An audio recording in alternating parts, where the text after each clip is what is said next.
Now at 9, narrow I-44 lanes force MoDOT to change its snow clearing strategy.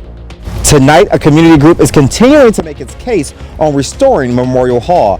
I am Blake Gully. Coming up, I'll have the group's message and how the city leaders are responding. After years of waiting, sports betting is officially live in the state of Missouri. I'm Ben McLeish. I'll have that story coming up. The 4 states' most watched news starts now. Joplin's Memorial Hall restoration gains momentum tonight with the unanimous city council vote. This is KOAM News. I'm Tanya Bach. The 9-0 decision green lights an agreement with the Friends of Joplin Memorial Hall organization to continue renovation efforts. And the measure now will go for a final vote at the next meeting. Earlier today, residents learned more about plans to revive the historic venue. KOAM's Blake Gully reports. I'm here outside Joplin Avenue Coffee Company, where Friends of Memorial Hall hosted an event to hear questions, concerns, and share updates of the restoration plans for the historic site. Inside, community members learned how the plan could bring new life to the 100-year-old building. Organizers say restoring Memorial Hall is not just about preservation, but about reviving the purpose it once served for local veterans and the community. To have the veterans to be brought back in for their meetings, to be able to hold events there, to be able to showcase and remember those who have given, and to expand. Residents also raised questions, including how talent will be booked, compete with other venues, and manage events if the hall is restored. Organizers say those concerns are a part of what they're trying to address as they redefine the plan. I believe that a lot of people want something good to come from Memorial Hall, but they're just not sure what.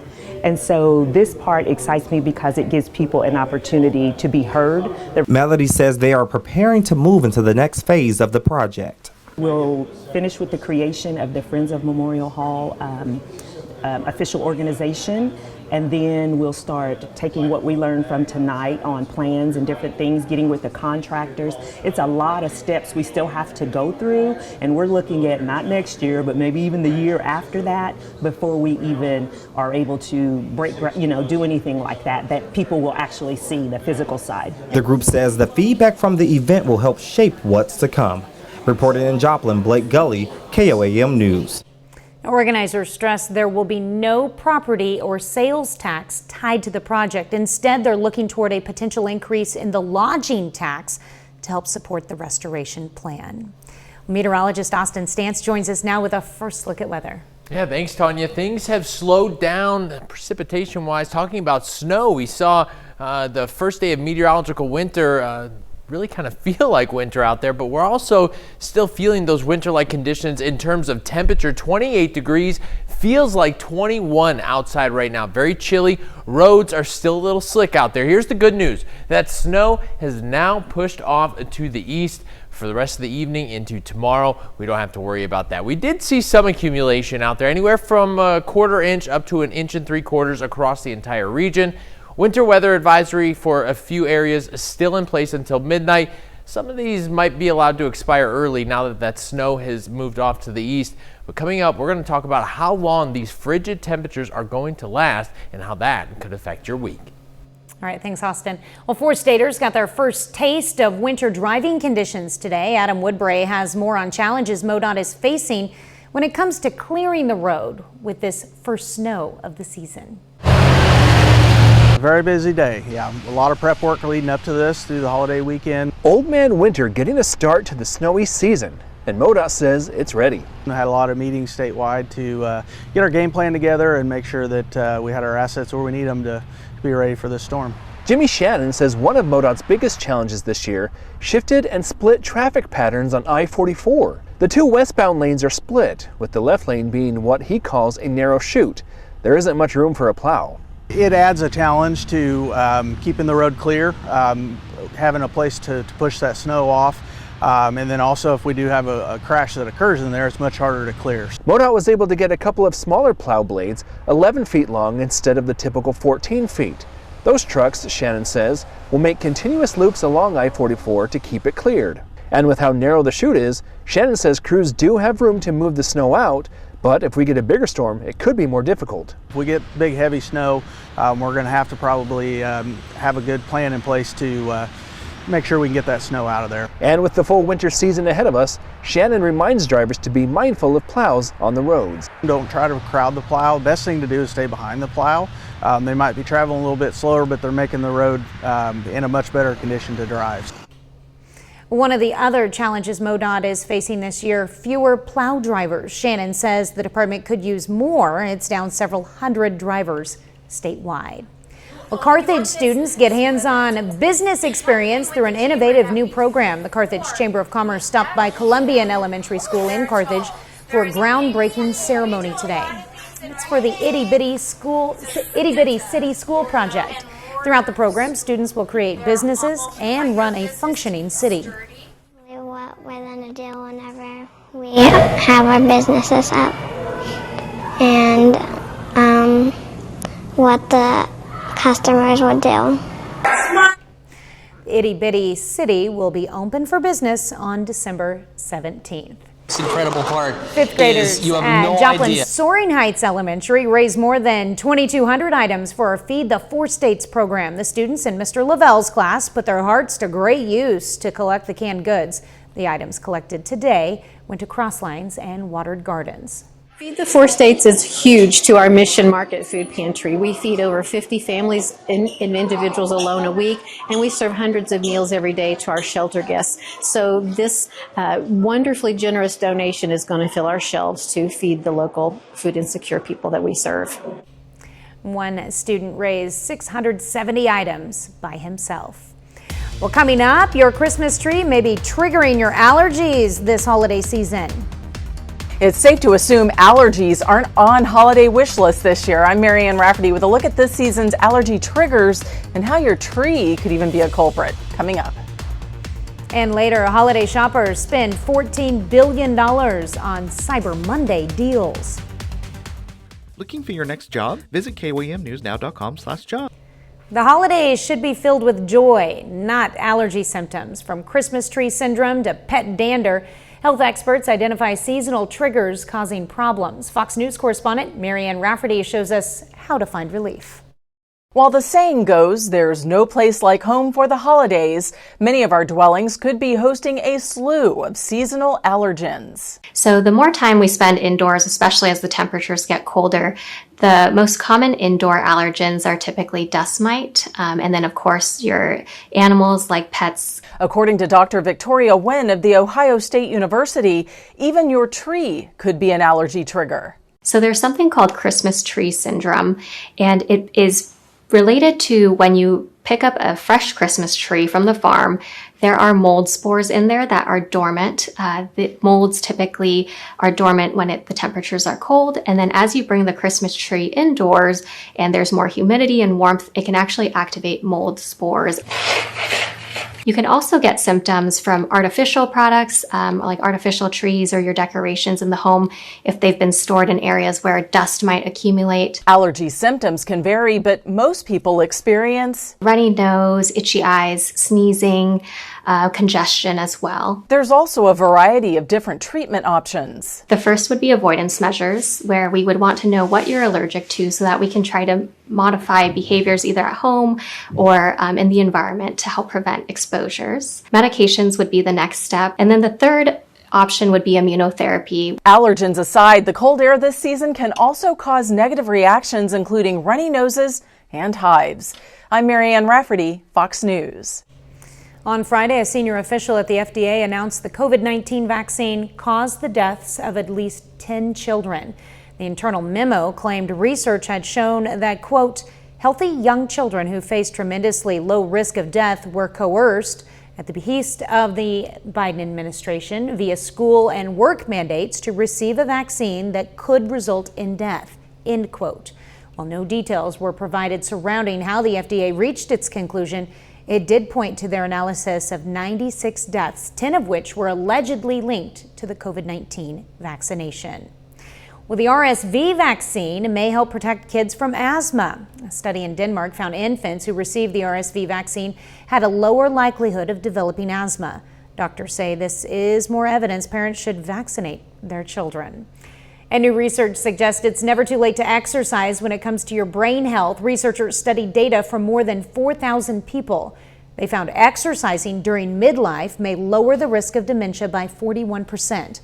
For those exercising during late life, the risk could be lowered by 45%. The study authors say physical activity level in early adult life were not associated with dementia risk in either direction. However, a downside of the study is it cannot suggest how much exercise to do due to the measurement the researchers used. Austin is next with a complete look at your forecast, and later, scammers target holiday shoppers with fake Cyber Monday deals. Well, Mother Nature didn't disappoint on the first meteorological day of winter, bringing some snow to the area. That snow has since come and gone. And now we're looking at some quieter conditions, but slick out there for sure. We did see some accumulation out there, though. You're looking at your map. The light blue is anywhere from about 1/4 inch to 1/2 inch here, but take a look off to the east, just outside of the region, almost 3.5 inches of snow. Now, south of 44 here, just north of 44 here in Jasper County near Joplin, we saw just over 1.5 inches of snow there. And then we still have this winter weather advisory in place. Now, this is going to be allowed to either expire or as those snow showers have moved out of the area. But these are just the few that are left in place here. So in Kansas, we have Cherokee County, Crawford, and Bourbon County there as well, and then quite a few in the eastern part of the region here in southwestern Missouri. Those are set to expire at midnight. Today's high temperature, 30 degrees below freezing. Our low this morning was 26. We only warmed up 4 degrees today. Our average high, 52 degrees. To put that in perspective, we are 22 degrees below average for temperature. This evening, only going to get cooler. 21 degrees, bitterly cold out there. Winds are out of the northwest, 5 to 10 miles per hour. But those are going to pick up as we head into tomorrow. We'll talk about that in just a second. Here's the good news. Clouds going to continue moving out of the area as we head into the overnight hours, setting up a warmer, more enjoyable Tuesday out there, not as cold, but we're going to have to get through these overnight temperatures first as we make our way throughout the evening. And we're going to see these winds begin to pick up as we head into tomorrow, 10 to 15 miles per hour in terms of gusts, possibly even up to 20 miles per hour. Now, check this out. Feels like temperatures tomorrow, right around 6 o'clock in the morning, 14 degrees Fort Scott, 15 degrees in Iola. Webb City will be sitting at 17 degrees tomorrow morning is what it's going to feel like out there. So as you're heading out the door, make sure to bundle up out there. Here's something to know as well, as we have some slick conditions. Bridges, ice first. In terms of roads, we will see the cooler air actually runs underneath the bridge and above the bridge. Roads typically have a little more insulation in them just because you have all that dirt and debris underneath them. The bridges don't have that opportunity. So we'll see the bridges get cooler first and have that potential for some glazy conditions heading out the door tomorrow morning. So if we're looking at 17 degrees and bridges ice between 35 and 32 degrees out there, just make sure to keep that in mind. Now, tomorrow, 42 degrees, mostly sunny out there. It's going to look good, but it starts off cool. 24 degrees to start Tuesday, getting up to 42. But the sunshine sticks around till the weekend, Tanya. Next chance for rain is going to be Saturday. But hey, 53 degrees. I'll take a rain shower at 53. In the meantime, we've got some cold nights leading up to that. Yeah, we got like 3-4 blankets on the bed right now, so I'm bundling up pretty good at night. And that's only the temperature, not what it actually feels like. Exactly. All right, thanks, Austin. Well, AAA reminds drivers to clear all ice and snow from vehicles before driving. Leftover ice can become dangerous projectiles, causing damage or accidents. Clear your windshield, roof, hood, and windows completely. Drive cautiously and avoid cruise control when the roads are icy. Well, coming up next, holiday shopping reaches an all-time high in spending. Shoppers are expected to spend big this Cyber Monday. I'm Kelly Saberi in Groveport, Ohio, with more coming up. Kettle, December 4th. Consumers are filling their digital carts for Cyber Monday, capping a record-setting kickoff to the holiday shopping season. The National Retail Federation estimates a record 185 million people will have shopped in some form between Thanksgiving and today. Fox Business correspondent Kelly Sabiri has the story. It's the next best thing to hit Santa's sleigh, a conveyor belt filled with holiday packages. Here at Gap Inc.'s largest distribution center, the company is turning to automation to make packing this season's orders efficient and safer. It also helps us and the team actually learn more skill sets as well with the automation. They become automation specialists, systems techs, and gives them great career opportunities. And despite concerns about the economy, people are hungry for post-Thanksgiving discounts. Adobe Analytics predicts Americans will spend $14.2 billion during Cyber Monday, with items like TVs and apparel all significantly marked down. On Black Friday, online sales topped nearly $12 billion. It's only going to get worse, so you got to come in before everybody else.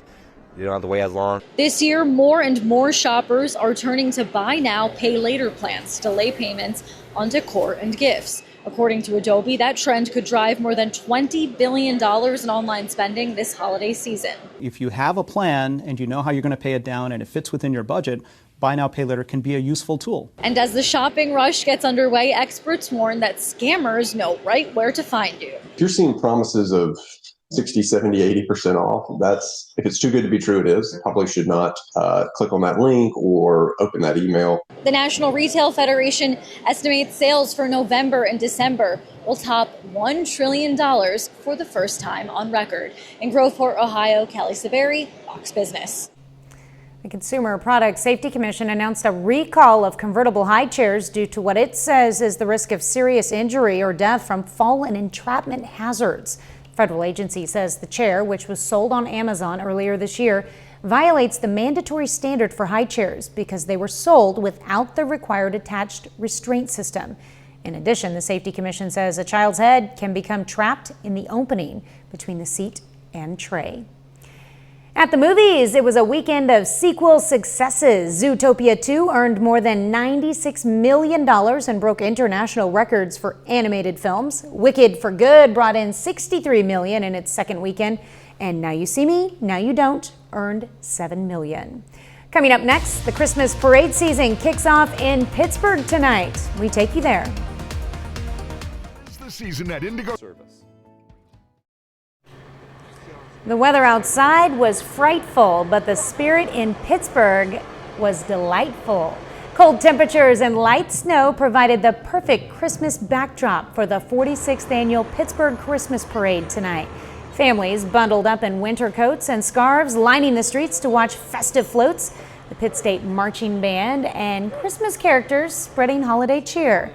The parade culminated with Santa himself riding the fire truck, waving to excited children who braved the chilly evening. So one of it, of course, is making sure the roads are not slick. As we get people out here, getting these sidewalks cleared off and constantly salting those down, that's a big challenge. I think it was colder last year because we had a wind, but this year, we're bringing the Christmas spirit with the snow. The city of Pittsburgh has more holiday events coming up. The 17th annual Holiday Craft Fair and Mrs. Claus's Bakery are set for Saturday, December 13th at 9 a.m. And KOAM has a list of Christmas parades from all over the 4 states. The next ones are tomorrow night in Joplin and Mount Vernon. Just scan this QR code and head over to our website, KOAMnewsnow.com, to see the full list. 30 more minutes of news, weather, and sports coming your way.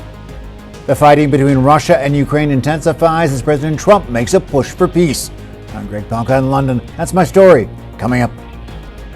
And local horse rescues ramp up safety measures against a spreading virus outbreak.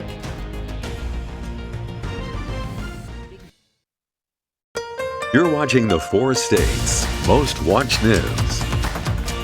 This is KOAM News at 9 on Fox 14. I'm Tanya Bach. An infectious disease is spreading among horses in several states, including Oklahoma.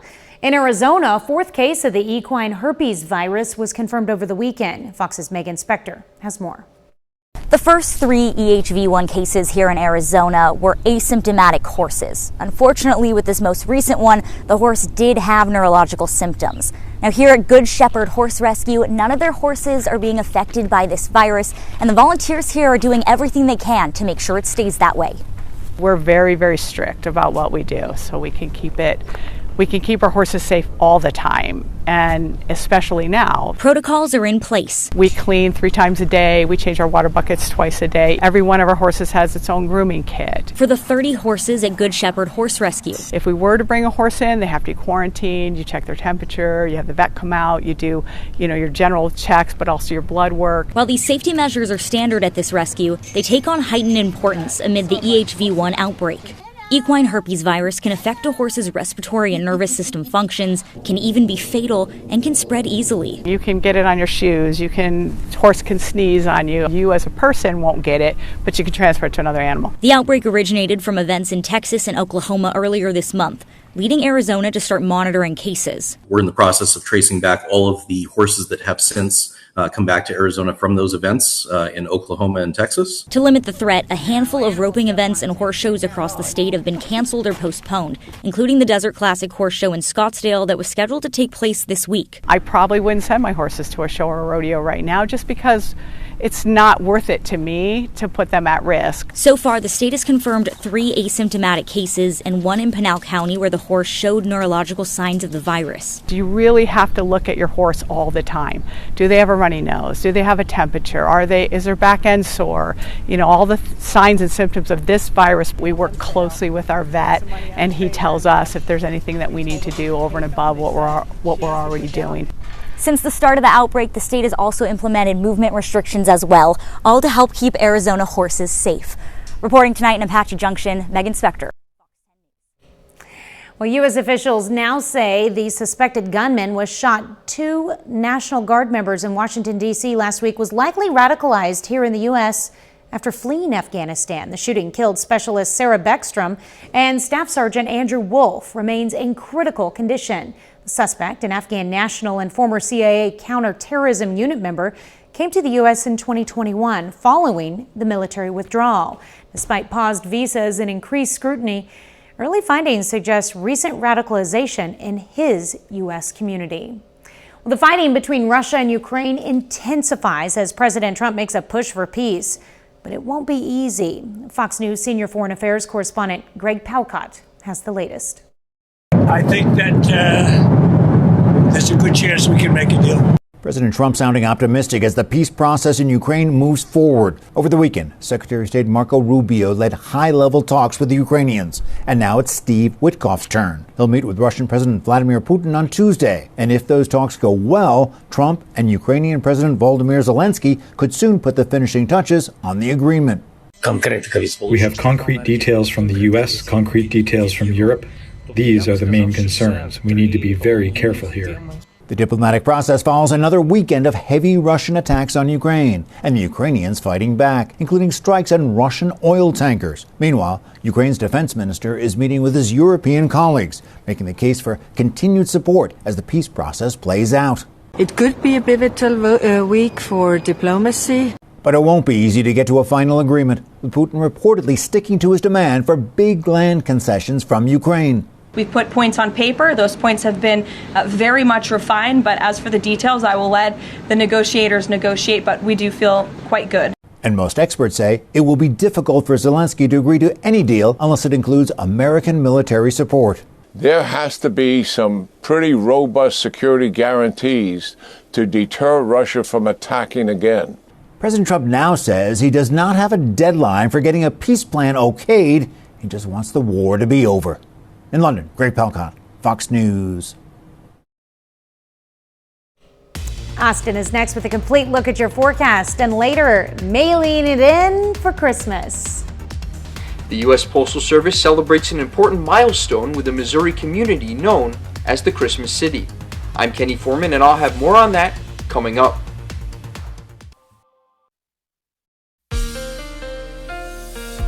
It definitely was a snowy start to meteorological winter, December 1st today, and now that snow is come and gone, it has left some slick road conditions out there on the roadways. Speaking from experience coming back in tonight after our dinner break, we saw some folks sliding out there on the road, so definitely be careful out there this evening, especially with these temperatures. Check this out. Current temperatures right now, 28 degrees out there. So the concern is, especially while it's feeling like 21 outside right now, that we're going to see some icing or some glazing as we head into the overnight hours and into tomorrow morning. So just have that in the back of your mind as you're hitting the roadways either this evening or early tomorrow as you're headed out the door. Good news, snow has moved out of the area, and that's good news if you're not a snow lover. So that has since passed, and we are looking at drier conditions for the rest of the evening tonight.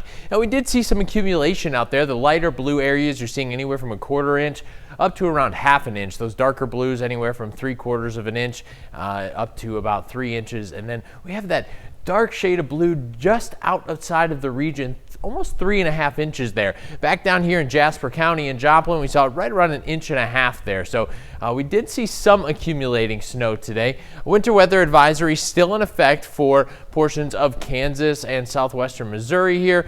Those are set to expire at midnight. They may even cancel them early now that that snow is come and gone. We'll have to keep an eye on that. But check this out. Our high temperature today, 30 degrees. We hit that at 2:53 this afternoon. Our average temperature, 52. We are 22 degrees below average. Our high temperature was actually lower than our average low temperature for this time of year. So it's definitely a chilly evening out there tonight. We'll see temperatures falling all the way to 21 degrees overnight. Partly cloudy. These clouds will begin to clear as we head into the overnight hours. Bitterly cold. Winds tonight 5 to 10 miles per hour out of the northwest. Those will pick up as we head into your Tuesday. Now, we're going to see those clouds clear out, as I mentioned, as we head into tomorrow morning. You're looking at Tuesday, 6 a.m. Temperatures still in the 20s. Fort Scott, 19 degrees tomorrow by 6 a.m. Those winds, here we are Tuesday, 6 a.m. heading into the afternoon, picking up anywhere from 10 to 15 mile per hour gusts, possibly even up to 20 as we head into the later afternoon and evening. Waking up tomorrow morning and heading out the door, you're going to want to bundle up out there. 14 degrees Fort Scott, 15 degrees in Iola is what it's going to feel like as you're heading out the door, getting ready to go to work. So again, have that heavy jacket out and ready to go. Remember, bridges ice first out there. We have that cold air that comes underneath and over top as well. So that glazing possibility becoming an impact there. Tomorrow, 42 degrees, mostly sunny out there, clouds clearing. It starts off chilly, but going to be fairly enjoyable. Taking a look at what we can expect here in the future. Wednesday, 47. Thursday, we drop back down 36, but Friday, 48. Next chance for showers on Saturday at 53, Tanya. And we made it through our first day of snow. We did. You know, we got an early start on it for sure. All right. Wasn't too bad. We made it. And I'm sure we'll have more. Coming soon. Thanks, Austin. Well, AAA Kansas expects more emergency roadside calls when winter weather hits. Slide-offs, crashes, dead batteries, and flat tires cause most of the problems. Now, AAA recommends checking tire tread, testing batteries, and keeping gas tanks half full. If you must drive, go slowly and keep extra distance. Still ahead, sports betting is officially legal in the state of Missouri. Plus, a recap of Pitt State's 10-win season after the Gorillas' playoff loss to Harding. Ben McLeish has those stories and more up next in sports. Pitt State football season came to a close on Saturday, falling to Harding in the second round of the Division II championships. After the game, it was a lot of reflecting for the Gorillas. After starting the season with back-to-back losses, PSU turned it around and proved why they're one of the top teams in the country. The Gorillas won 10 straight games, a share of the MIAA title, and a home playoff game versus Chadron State. We sat down after that UCO loss. We had a couple guys, like 10, 15 guys. We came in, just said what was going good, what was going bad, and, we're just able to get on each other, point out all the bad things that are going on, and we were able to correct those. And, we saw that throughout the season where we're just able to get better and better every single week. And, this team's not someone that's just going to fall over and let someone just run over us. We're going to fight back with everything we got. We're not a team that just relies on athletes and stuff like that. We're a team that relies on culture and the guys around you. So we didn't take one step back when we went 0-2. We knew we had the guys to do it. So just believing in each other and the brothers you have next to you. With a key core of seniors having played their final game in the Crimson and Gold, they also looked back on their time with the Gorillas. For head coach Tom Anthony, he played a role in a lot of their recruitments when he was the defensive coordinator and received a second chance to coach them as the lead man the past 2 seasons. So much to be proud of. That's a group that was a part of 3 conference championships, 3 playoff appearances, and is a obviously helped lay the foundation for where our program is right now. Super proud of those guys and all the work they put into this place. This place holds a special place in my heart. I think it's more than just a football program. It's just the people, the town, everything they give you. This place, I found my faith here. I found brothers for life. I found family members, everything. So I'll cherish this place forever. The shift from November to December is always an exciting time of the year. But for Missouri sports fans, this December 1st brings a little something extra. For more than 3 years, Missouri sports fans have had to cross state lines just to place a legal bet. But now the wait is finally over. Missourians can wager from the comfort of home, inside a casino, or even right here across the Missouri state line. The amendment, approved by voters in November of 2024, has officially kicked in. And just over a year later, sports betting is now live across the Show Me State. So what does that mean for Missourians? Well, it means they can bet. For years, Missourians in the 4 states had to drive into Kansas if they wanted to place a wager, but not anymore. So if you have a mobile app on your phone, you don't have to leave the comfort of your own home. And beyond the convenience, the amendment brings another benefit, where that new revenue will go. The money that comes in from sports wagering will go to education, and so I hope it makes a ton of money. Early estimates show the amendment could generate more than $20 million annually for the state, with much of that revenue going toward education. If you're watching this, sports betting is officially live, meaning you can place bets right now on your phone through apps like BetMGM, DraftKings, or FanDuel. As for me, I'm placing a hopeful bet on the Kansas City Chiefs to make the playoffs. That's it with sports. We're back with more after the break. Though the holiday season is just kicking off, many people all across the country have started sending their holiday cards, a process made smooth by the U.S. Postal Service. KOAM's Kenny Foreman explains why one post office in Missouri receives frequent deliveries, even in a digital age. The U.S. Postal Service has been very busy this holiday season. More than 3 billion mail pieces have been processed since Thanksgiving alone. It's a milestone worthy of commemoration here in the city of Knoll, Missouri, or as they say in December, Noel. These push pins represent some of the areas that we've gotten Christmas cards from. And like I say, by the time the season's over, this thing will be full. It's an ongoing tradition since 1932.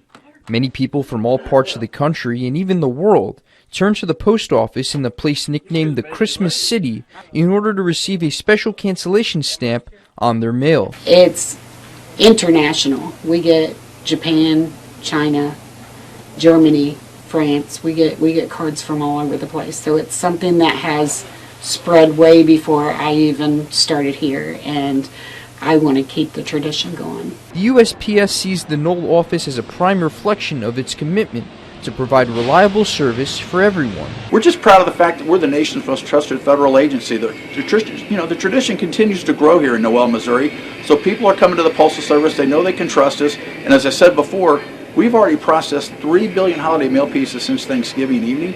So we're out here to celebrate today in Noel, Missouri. And while the Knoll tradition requires many extra hands, it's not expected to go anywhere anytime soon. The volunteers, I will continue to take care of them because they work very hard, and without them, we probably couldn't do it without the volunteers. It's a lot. We done 65,000 cards last year. I'm wanting to hit 100,000 this year. In Knoll, Kenny Foreman, KOAM News. Post Office began issuing the cancellation stamps on Thanksgiving Day and plans to continue to do so through the first week of January or upon special request. Well, since 1988, KOAM and Fox 14 has teamed up with you, our 4-state community, in one of the area's largest toy drives to benefit underprivileged children, the KOAM Toy Box. And there are several ways you can help out this holiday season.